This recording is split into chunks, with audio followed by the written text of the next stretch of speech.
On this week's show, is it better to get a Mac or a PC? And a really good reason why you should never share your bills with your significant other.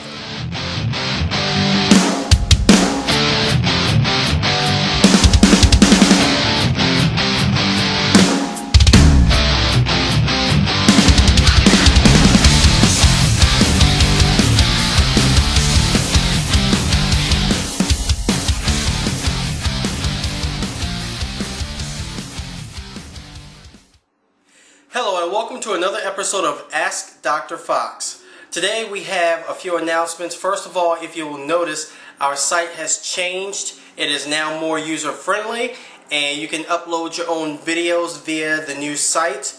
You can also still upload your videos to whatever video site that you like and email us the link for your questions. So hopefully you'll enjoy the new site. Give us your feedback.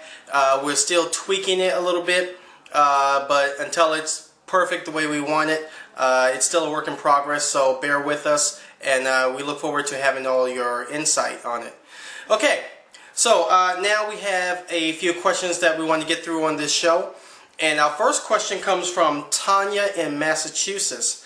Tanya writes, I've been using a Lexmark printer. I recently bought an HP printer and it works great. However, every time I try to print something, my computer keeps looking for the old Lexmark printer. How can I correct this? Okay, Tanya, basically what's going on is you installed a new printer and the old printer is still set as default. You can correct this one of two ways.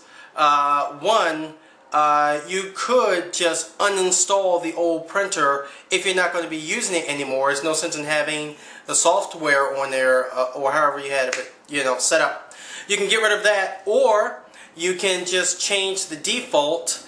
And actually, when you install the new printer, it should have automatically changed the default for you. But obviously, if you're still looking for the old one, then it did not. So here's a good way to change the default. Check this out. To switch your printer's default option, simply click on the Windows Start button, then click on Control Panel. From there, when your Control Panel opens up, if you're not already in Classic View, switch to Classic View. From there, you will locate the Printer button, then double-click on that to open up your Printers panel. From there, you will simply select the printer you want to set as default, and then click Set as Default. The check will then be at that printer, and that's it. Okay, we're back, and hopefully that'll help you, and it's pretty simple. Just basically change the default of the old printer to the new printer, and you shouldn't have that problem anymore. So, moving right along, from T-Bone in Los Angeles. T-Bone writes, I've been wanting to buy a new laptop, but I'm not sure if I want to buy a MacBook Pro or a PC. Macs are so expensive, but there are things I can do with a Mac that I can't do on a PC. Which one can I get? Well, T-Bone, first of all, you should tell me exactly what it is you're looking to do, which would make a big difference. So, since your question did not give me much detail, I'll just give you a rundown.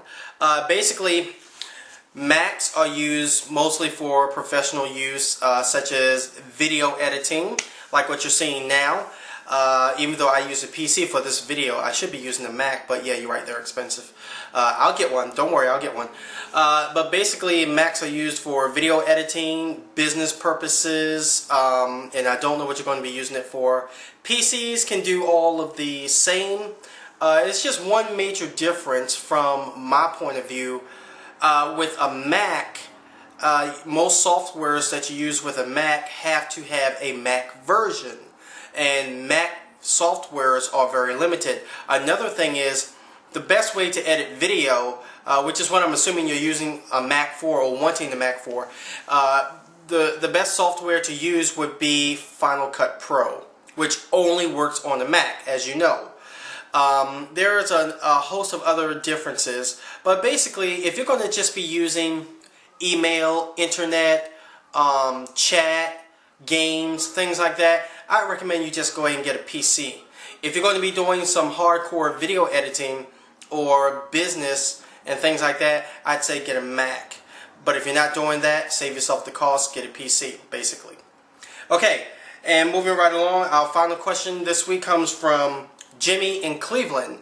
What's up, Jim? Hey, he says, ooh, this one's a sticky one. He says, my girlfriend and I just broke up, and she refuses to pay for her half of the bills, like the electric bill and the cell phone. I feel like I'm just getting stuck with everything, and she walks away. What should I do?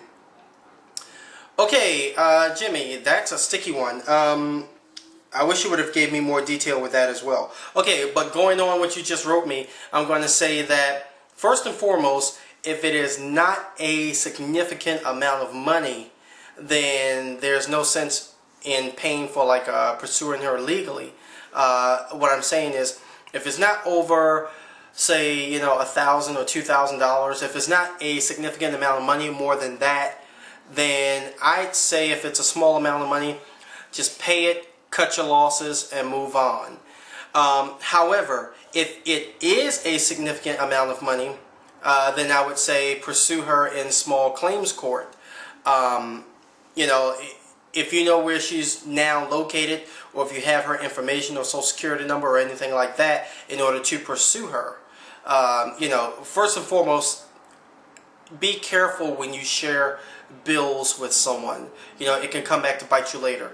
It has to be someone that you trust.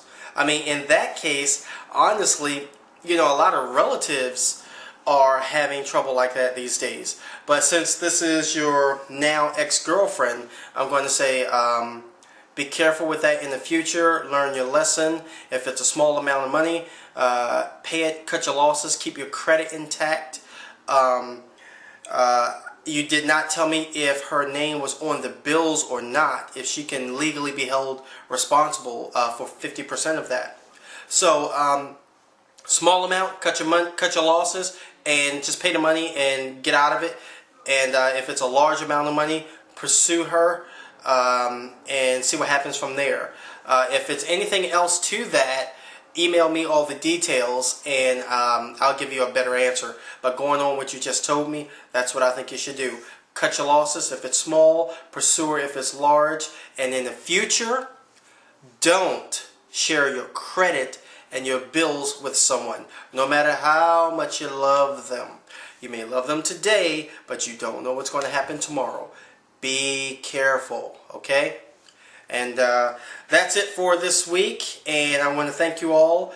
As usual, if you have any questions, concerns, or things that you want answers to, email me here at the show, askdrfox@gmail.com.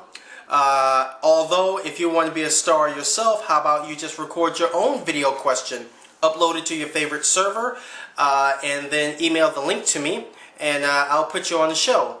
Okay, and that's it for this week. I will see you next week. And also be sure to subscribe in iTunes, and hopefully I'll see you then. Okay, bye. Hi, did you know that you can sponsor our show? If you would like to advertise your products or services, please email us at askdrfox@gmail.com. You'll be glad you did.